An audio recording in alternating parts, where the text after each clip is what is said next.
Greetings, magnificent souls, to the Attract Health, Build Wealth podcast, where we have open and honest discussions about ourselves.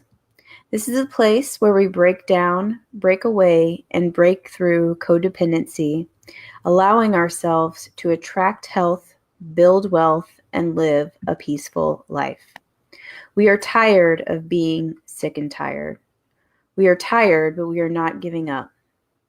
We know that there is something magnificent inside of us because we are fighting daily, hourly, and by the minute, fighting ourselves, our kids, our spouses.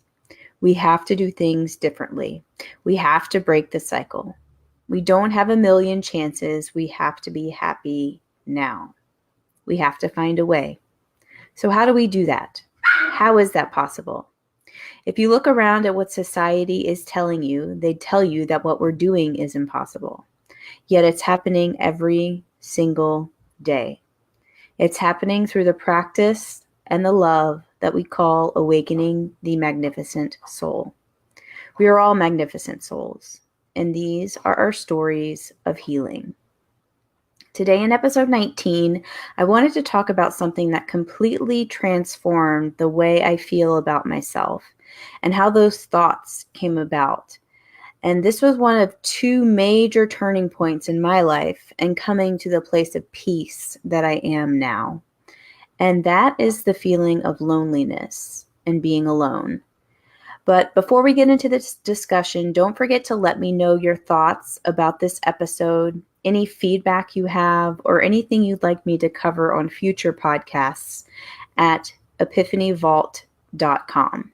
Remember, you can share anonymously. It is a safe place, and I would welcome the discussion. So let's talk about loneliness. Here's where I was in my life. I was just sitting down for lunch with my best friend. She had recently moved, so it was really great to see her. But I felt like I had so much to tell her, but I didn't know how to express it. And truth be told, I was dying inside. I was so unhappy. And I didn't know up from down. I was just so discombobulated. And truth be told, I had contemplated suicide a month before. And almost immediately after we sat down at lunch, I couldn't contain myself any longer and I burst into tears. All of the stress, the anxiety, the hurt, the despair just came pouring out. You see, so she had stuck with me through the ups and the downs of my codependent relationship with my then boyfriend. She helped me move into my new apartment after I tried to escape him for the third time. She listened to my war stories as I told her about all the bad things he had done to me. She connected me to her police friends who I had to get a restraining order on him after he broke into my house and he pushed me. She stuck with me and supported me when other friends got fed up and left, which I completely understand. So it was with all of this history, along with my then present situation of complete despair, that I was coming to lunch with. And I cried in the restaurant. I cried. And she listened. And then finally she asked, "Why do you think you keep getting back together with him?" Funny enough, I had never thought about that before. I was just so caught up in trying to manage our relationship and my feelings about myself that I had never reached a point where I had become comfortable with asking myself why. My first answer to her was, "I don't know. I've never thought about that." Then I paused a moment and I remember my answer clear as day. And now that's something that I can totally identify with, but I answered her because I was lonely.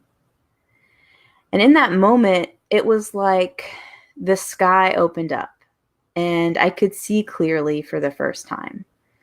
It only took that question and my reflection to realize that the dysfunction was not in us as a couple, although it was definitely a dysfunctional relationship, but it was also, more importantly, in me.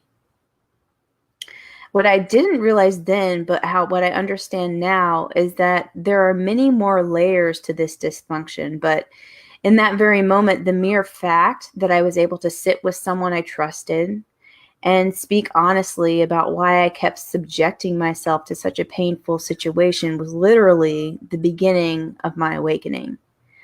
I wanted to talk about this today because I know many of us suffer from loneliness, even if we are in a relationship or if we are constantly surrounded by people. In fact, I conducted a survey in a private Facebook group, and when asked what's keeping you from getting help, it was, I feel so alone. And then the second one was, I don't know how. But for me, loneliness was really the top layer of the onion, as I'm sure it is for you all listening out there. There are many other deep-rooted issues why loneliness was such a trigger for me.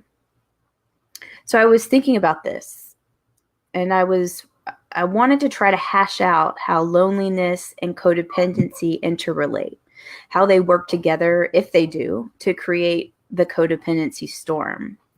First, I don't think that loneliness and codependency are mutually exclusive.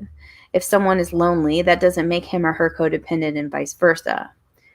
But going back to my story, we know that the first layer was definitely loneliness. I was lonely every time I got back in my dysfunctional relationship, even after traumatizing and very, very unhealthy situations. And I don't know if you've ever heard someone say, but I've heard this before, which is, I would rather be in a messed up relationship than no relationship at all. So what do you think about that? Even at that time, I would have had a hard time identifying with that, but essentially that's what ended up manifesting. So I want to look at that second layer of my situation now. Why was I lonely? Why was I so lonely that I was willing to go into the arms of a man who was very unhealthy for me and was just not a safe place, physically, mentally, emotionally? And in thinking more about my situation, I think my feeling of being alone stemmed from my feeling of aloneness and disconnectedness. And I don't think I was taught or nurtured on how to be emotionally mature and secure, or how to connect emotionally with people, how to trust people, and how to trust myself. In my household, there were indications that my examples were not really at that level as well. There was a ton of secrecy in my household, and that was, and looking back now, that was alienating as a child. I was speaking recently to a childhood friend about the secret climate in my house, and I asked her if she ever remembered going into my house when we were young. And she said, no, you were always at my house, or if we came to pick you up, you were always waiting outside. Think about that. How profound is that? And that really sunk in with me, how that manifested. And I wouldn't have connected the dots had I not had that conversation with her. I think as a young girl, I picked up on those insecure dynamics. As those insecurities compounded throughout my life, it became such an alienating world to live in, I think, because deeply I was insecure within myself. So as my codependent relationship with my partner developed from my familial patterns, he began to fill that lonely place. But it was like putting a square peg in a round hole. It just didn't fit. No matter how many times we tried, no matter how many times I talked myself into or out of something, no matter how much I gave of myself, no matter how much I denied myself, no matter how much I wanted to fill that empty space with perceived love. And after all of this thought, I was thinking that the root cause of loneliness, is it disconnect from oneself? The inability to fill that space with self-love, the inability to love oneself, complete self-disconnect. So with my codependent relationship, I tried to fill that aloneness with my other codependent partner. I filled that loneliness with achievement, with loud laughter, with jokes, with trying and succeeding to get others to like me, with caring about how much I weigh and what I look like, with filling that empty void with staying busy and following a career path on someone else's terms rather than my own.